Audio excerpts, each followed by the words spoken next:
Kontrobersyal, Winersa niya ako. mas pinainit, Ramdam ko ang halik niya sa leeg ko, pababa sa aking. at mas pag-uusapan. Tinanggal niya bigla yung panty ko. Mga sikretong dito mo lang mapapakinggan. Top Secrets. Top Secrets. Top Secrets. Top Secrets.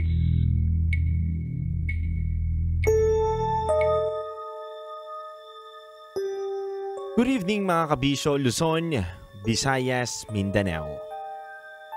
Sa oras natin ngayon na 11:18 PM sa buong kapuluan, sabay-sabay na naman tayong magtakutan.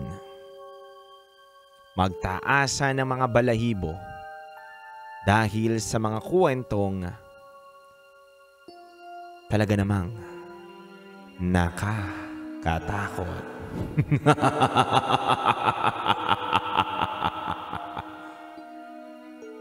Mga kwentong hindi natin mapaliwanag.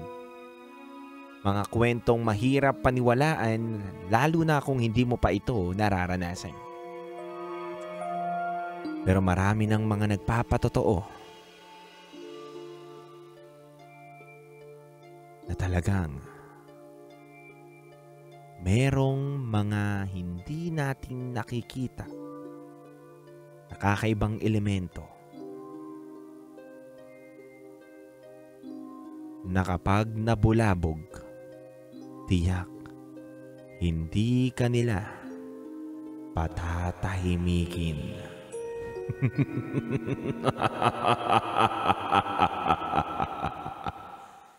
Kaya mga kabisyo, nasa kabilang linya na po natin ang magbabahagi ng Top Secret.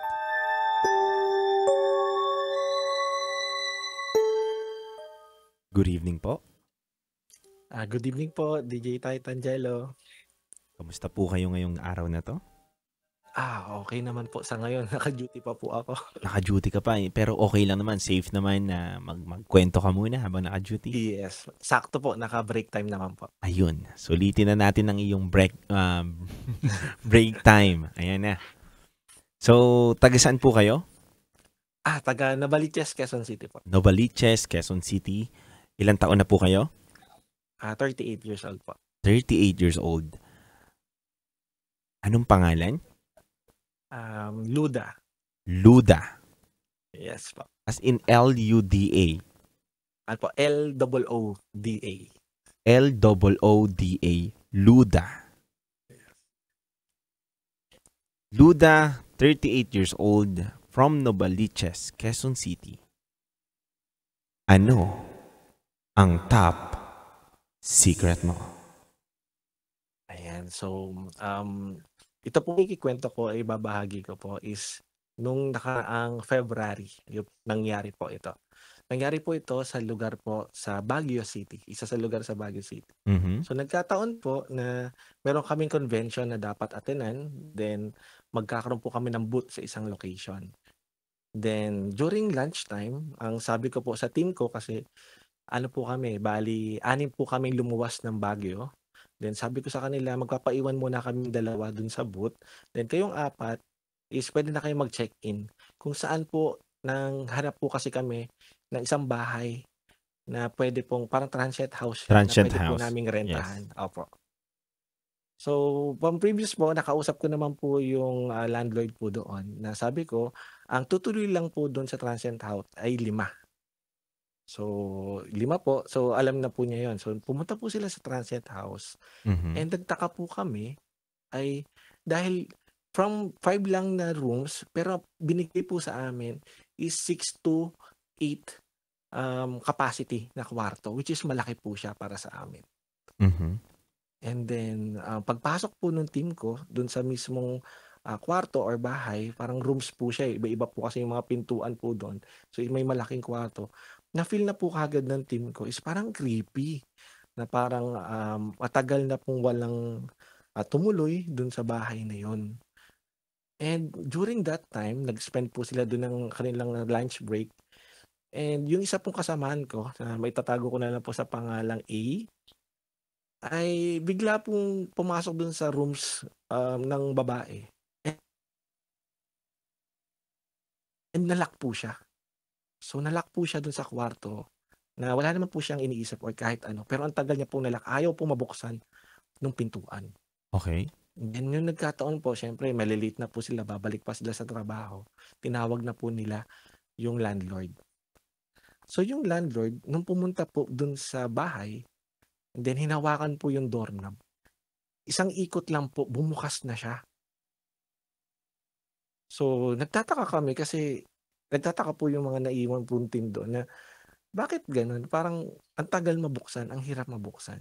Mhm. So then umulit pa po ulit yon, same na babae pa rin po. After niya mag-CR, parang medyo nasara niya lang po yung pinto. Then ayaw na naman magbukas. So pangalawang time na yon. So tawag uli. Then paghawak ulit ng landlord, bumukas na naman po siya. So dahil wala naman po kaming kahit ano, medyo creepy lang po yung lugar. Bumalik na po sila doon sa convention. And then we have dinner na po nung gabi. Mhm. So which is yung gabi po na yun, kumain kami sa isang restaurant. Masaya naman po dahil ngayon na lang po ulit kami nakabalik ng Baguio. Nag-take po kami ng picture. So 6 po kami doon sa picture. Then tsaka po kami bumalik sa Transient House. So ngayon, pagbalik po ng Transient House, nung gabi na. So kasi nga parang medyo creepy talaga yung kwarto, tumawag po ako dun sa landlord. Mhm. Ngayon yung landlord po, actually babae po yung landlord na kausap namin. Nagpapapalit po ako ng kwarto, which is sabi ko, ma'am, kasi masyado pong malaki yung kwarto na binigay nyo. So ngayon po kasi 5 lang po kami. So kanina po is 6 kami kasi yung isa babalik na po ng Manila. So 5 na lang po kami may iwan. So ngayon, nagalit po yung lalaking landlord. Kasi ang dating po sa kanya is parang nagsisinungaling daw po kami. Paano kayo naging 5? Sabi niya. Kanina, tanghali, nakita ko kayo pumasok dun sa kwarto. Mhm. Ang pumasok sa kwarto, 5 tao. Plus sabi mo ikaw is naiwan dun sa convention. Bali 6 kayo. So lahat po kami nagtinginan. Nagtinginan po kami na parang nagulat kasi nga binilang na po namin eh. So 5 lang talaga kami kasi kausap po namin nung personal. Ito lang po kami 5. Hindi po kami 6. At ang sabi po nung lalaki, medyo mataas na po yung boses. 5 kayo. Pumasok kayo dun sa kwarto, 2 lalaki at 3 babae. Pero all in all po, kasama po ako is 5, 3 lalaki at 2 babae. So, ibig sabihin, po, pumasok po silang 5, silang 4 po dun sa kwarto. Pero may isa pong nadagdag. mhm. May isang babae po silang kasama na pumasok po dun sa kwarto or sa bahay. So sobrang kinilabutan po kami. Kasi ang problema po ngayon, babalik ulit kami sa bahay kasi kukunin po namin yung mga gamit. So sobrang creepy po kasi kinidescribe pa po nung ni tatay kung sino po yung kasama namin. So Mhm. hindi nga daw po naka-uniform. So akala po lang yun, hindi niya naman alam na hindi namin kasama. Is mahaba po yung buhok, dalagitan naman na. So kasunod lang daw po nung mga kasamang babae. So pinalagpas po namin yon, natapos na kinuha na po namin yung gamit namin doon sa kwarto na dapat tutuluyan po namin na creepy. Lumipat po kami ng ibang kwarto. Then upon checking po, habang po yung gabi na, nag-review na po ako ng mga pictures po namin. Doon po sa restaurant, nakita ko po yung picture namin. Is doon po sa isang damit nung kasamahan po namin kay A, Mhm. may nakita po kaming mukha po ng bata sa damit niya. Kulay berde po yung itsura. Tas mukha po talaga siya ng bata. So Pero- lahat kami medyo kinilabutan po. Nireview ko siya kanina. Habang Ayun, pinapasa oo. mo, nireview ko siya kanina. Oo, may mukha nga talaga ng bata. Pero kung titignan din natin, ito sa mga nakikinig po sa radyo ngayon mga kabisyo, etong litrato po nila, tama ba ako? 6 kayo dito? Tama ba ako? 6 po. 1, 2, 3, 4, 5, Tama 6. po, So, 3 babae, 2 lalaki. Ay, 4 na babae, 2 lalaki. Tama? Apo. Etong kuha nyo na to, sa Baguio rin to? Tama ba ako? Yes po, yan po yung exact Baguio. Bali, Sino yung yung dalawang nadagdag babae- dyan? Bali yung 2 babae po dyan, sila po yung isa po kasi yung naka-civilian kasama po ng boss ko. So dumating lang po sila. Tas yung yung medyo chubby po, is silang dalawa, yung civilian tsaka chubby, sila po luluwas ng Manila. Tapos yung isang lalaki po na hindi kasama sa picture, which is yung driver po namin. So, siya yung kumuha ng litrato, hindi? Yung crew po doon, nasa labas lang po yung Okay. driver. So, sa madaling salita, 5 lang talaga kayo. Apo, 3 lalaki, 2 babae. Okay. So, dito kasi mga kabisyo, sa litratong pinasa sa atin ni Luda, merong 4 na babae, 2 lalaki, na nakatakip lahat ng muka.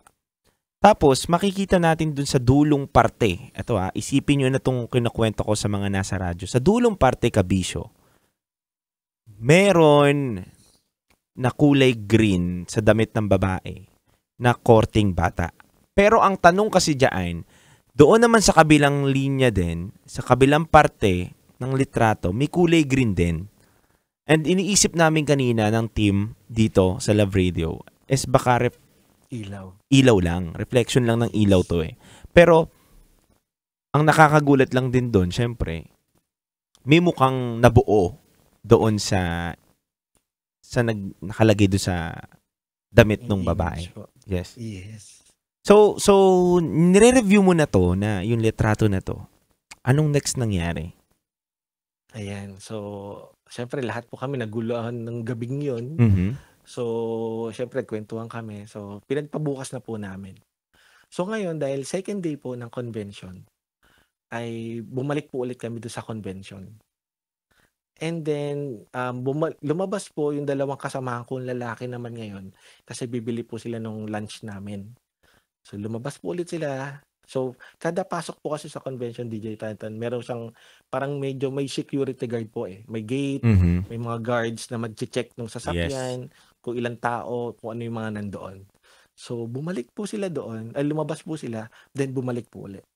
Ngayon, binababa po kasi yung salamin po doon. Ngayon, binaba po yung salamin, chine-check po ng guard. So, sabi po nung kasamahan ko, sa convention po kami papasok. Sabi po nung guard, okay, sa convention, wala namang problema. So, ano po yung dala? Kasi may malaking box po. Parang checkpoint yan tinitignan lahat. Okay. Yes, so may malaki po kaming TV. Nasa 80 inches TV. So, sabi po nun, ano po yung dala? May malaking box po. So, sabi po nung kasamahan ko isa, malaking TV po yan. Okay po, okay. So, bali ilan po kayo? Bali 3 po kayo, no? Gumanon po yung guard. Ngayon, nagtinginan po yung driver at yung isang kasamahan niya. Sabi niya, po, ano po? Gumanon po. Hindi, 3 po kayo. Sabi po nung kasama niya, hindi po 2 lang po kami.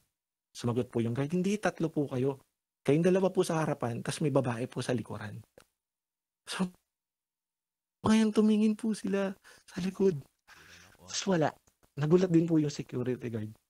Grabe po yung nila, taas ng balahibo that time. Pumupunta po sila doon sa namin, doon sa booth namin. Nang parang tulala sila, tas mga after ilang minuto tsaka po sila nagkwento. Ngayon hindi na po kami mapakali kasi parang 2 magkasunod na po na araw. Parang 3 na po yung nangyayari. So, ang ginawa po namin is tumawag po kami ng pwede po magtawas para malaman po kung totoo ba o hindi. So, hindi naman po, yung iba po yung skeptical, hindi naniniwala. Luda, Pero, matanong ko muna. Ikaw ba naniniwala ka sa mga ganito? Yung hindi mo pa nararanasan Oo, yung hindi mo pa nararanasan. Yung hindi rin po ako masyadong naniniwala po So, yung habang kinukwento nila ito, habang nangyayari itong senaryo na to, wala, may doubt ka pa na, totoo ba itong mga sinasabi ng mga to? So, yung nag-iiba kasi dahil marami na pong lumalabas na kwento, then iba-ibang tao na rin po. Mm. So, parang naniniwala din po ako, then upon checking din po sa online, na pagdating po sa Baguio po kasi, is parang maraming mga kababalagan din po yung mga nangyayari. Pero bago Kaya kayo sabi ko, pumunta diyan, wala kayong iniisip na, baka multuhin tayo, baka maranasan natin 'to, wala naman? ay actually DJ Titan, yung do'n po sa bahay na tinuluyan po namin kasi iba-ibang kwarto nga po yun, Mm. parang may first, second, third.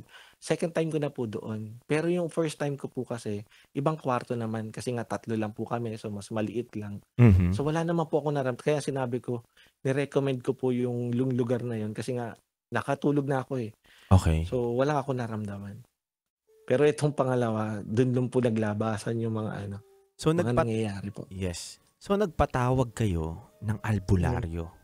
yes po, opo. Anong nangyari, Duda? Ayan. So, nung, nagpatawag po kami, so kasi nga yung parang napansin po namin is yung sinusundan po yung kasama naming babae, which is siya kasi yung napagtanto po namin siya yung na-lock ng pinto doon sa bahay 2 beses, tapos babae yung sumunod, tapos ngayon nasa sasakyan na. Ngayon, dun po sa albularyo, may lumabas pong dun sa ginawa po niyang pagtatawas. At ang sabi po kasi nung nagtatawas is meron nga daw pong sumusunod sa amin, 2 daw po. At ang sabi niya is isang babae at isang bata. Mhm. So yun, lahat po kami nagulat kasi siyempre yung sumunod dun sa bahay, pumasok kasama nila, babae, nakaupo dun sa van is babae. Then yung nag-reflect po dun sa ilaw, mukha po ng isang bata. So, lahat kami kinilabutan po nung ang araw po na yun habang on the Mhm. third day wala naman po nangyari hanggang pagbaba po iniisip po namin yung nangyari. Kasi medyo nagtakutan pa nga po kami dun sa sa bahay. Kasi hindi po namin masyadong alam pa yung ibang mangyayari. So ano mga sumunod na pangyayari, Duda? Yun po. Bale ang ginawa na lang po namin kasi nga dahil nga po dun sa mga kaganapan, pinayuhan po kami na sabi po ng albularyo is, before po kami umalis dun sa bahay, mag-alay daw po kami ng kung ano man puwedeng pagkain, biscuit. Tapos magsalita po kami dun sa mismong bahay. So ako po yung nag-lead doon. Sinabi po namin na, kung sino man po kayo, 'wag po kayong susunod sa amin Mhm. dahil hindi po kayo allowed sumama po sa amin. Dito lang po kayo maiiwan. Yun po yung pinayo ng albularyo kasi nga daw po kapag umalis po kami, may tendency po kasing sumama po sa amin pabalik ng Manila or dun kung saan po kami tutuloy. At isa pa pong pinayo ng albularyo is, pagdating po ng bahay is maligo daw po kami ng may asin. Mhm. So, Pero para daw po pero hindi Luda, siya sumunod. that time ba na kinuha niyo 'tong albularyo na 'to, hindi niyo ba na-mention sa kanya na, "Ay, may bata po kami nakikita tsaka may matanda po kaming babae na nakikita, eh." Actually po yung nagpa-albularyo po kasi kami, yung tita na lang po nung kasamahan namin. Hindi po namin nakakausap through phone. So, kasi po yung tita po kasama namin, nagdala lang po siya ng, gamit po nung kasama naming babae. Mhm. So, hindi po namin talaga siya nakausap kaya nagulat po kami, walang alam yung albularyo sa nangyayari. Tapos tumawag po yung tita, sinasabi nga po yung naging resulta po na meron daw po talaga 2 sumusunod po sa amin or nakikihalubilo po. Hmm. May pinasa ka sa'king video. Ano yung video na yun? Bale yung video po na 'yan na po yung sa pangalawang bahay po namin na nilipatan on the same day po. Parang naglalaro lang po kami, pero di ko na po masyadong tinakot yung kasamahan ko kasi Mhm. nga baka matakot. So, parang naka-steady lang po ako nakatayo. Then, yun tsaka lang po niya ako nakita natakot po siya. So, actually DJ Titan yung bahay po na 'yan binidyohan po po namin bago kami umalis. Mhm. Tapos sinend din po namin doon sa albularyo. So Mhm. sinend through sa tita po din ng kasamaan ko. Then pinakita po doon. At tinuro po niya, kinalibutan po ako. Tinuro po niya na nakita niya raw po yung bata kung saan po ako nakatayo that time. Nandun daw po yung batang nakatayo. Kung saan po ako nakatayo doon sa video. So, Pero hindi na po nakita dyan yung babae, yung teen. Nalabutan ako Pero, anong araw tong mga panahon? Anong panahon to na umakyat kayo ng Baguio? Mga around, po yan, February po. Mga first week po ng February. Between, tatlong araw po yun Thursday, Friday, and Saturday. Mhm.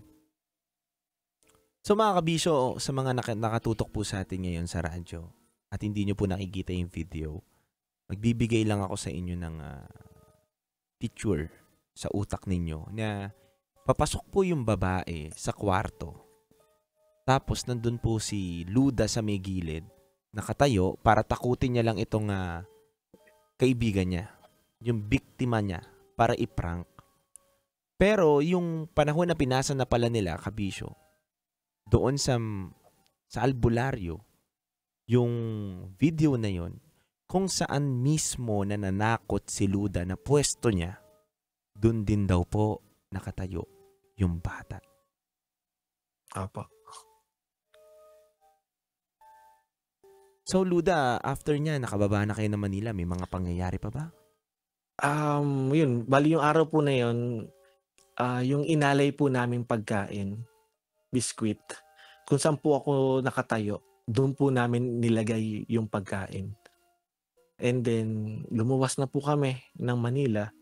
So far naman po, sa ngayon, is wala naman pong nangyari ng sumunod.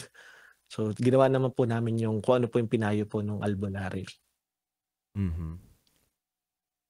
So, kakaiba rin pala naging experience ninyo dito sa Baguio City. Ay, sobra po, sobra. Sobrang unexpected po kasi dahil doon pa lang po sa kwento nung landlord na nagagalit siya dahil 5 nga daw po yung nag-ocular, tapos isa pa po ako. So lumalabas 6 daw po kami. So kasi panglimang packs lang po ng bahay ibibigay niya. Pero 6 daw, ginigit niya 6 daw po kami. So doon po kami talagang nagulat. Naniwala na rin, di ba? Na Opo, may tapos something talaga. pinagtagpi na po, nalock yung pinto. Tapos alam niyo po kung sino po yung nalock yung pinto. Siya din yung babae na may kasama po dun sa picture na bata. Siya po yung naiwan dun sa kwarto. Kinilabutan ako bigla. Sobrang ako din po. Pag naaalala ko po yung grabe na. So Luda, may gusto ka pa bang sabihin? May gusto ka bang batiin? Or may gusto ka bang ayun po, siyempre, salamat po. Una-una po, salamat po sa opportunity. Nakapag-share po ako ng medyo nakakatakot na experience. Batiin ko lang po yung asawa ko po na lagi po nakikinig po sa Love Radio. Yan. So, Mami, sobrang mahal na mahal kita. Tandaan mo yan. So, mag-anniversary na tayo this coming November 8. So, advance, happy anniversary. And then binabati ko rin po yung mga kasamaan ko po dito ngayon na nag-overtime. Sige. Is si pangalanan ko lang po si Go lang. Arman. Apo. Shout out po kay Arman, kay Donna, kay JR, kay Rogelio. So kay Ate Tess. So shout out sa inyo. Malapit na tayong umuwi maya-maya. Yun, alright na? Okay na? Yes po. Once again, Luda, 38 years old from Novaliches, Quezon City. Maraming salamat sa top secret mo. Salamat po, DJ Titan. See you soon. Bye-bye po. See you po. Bye po. Mga kabisyo, napakinggan po natin ang isa sa mga nakakakilabot na binahagi ni Luda sa ating top secret. Mga kabisyo, may mga bagay talagang hindi tayo mapaliwanag. Na ang hirap paniwalaan, ang hirap ilagay sa isip na nangyayari yung mga ganitong bagay. Pero kabisyo, tulad nga ng mga patotoo ng mga caller natin, hindi talaga imposible. Sa mundong to, ay hindi lang tayo ang pwedeng mabuhay. May mga nakatira rin dito na hindi pa natin nakikita. O, nakikita man natin, pero hindi natin alam na sila na pala yung masamang elemento.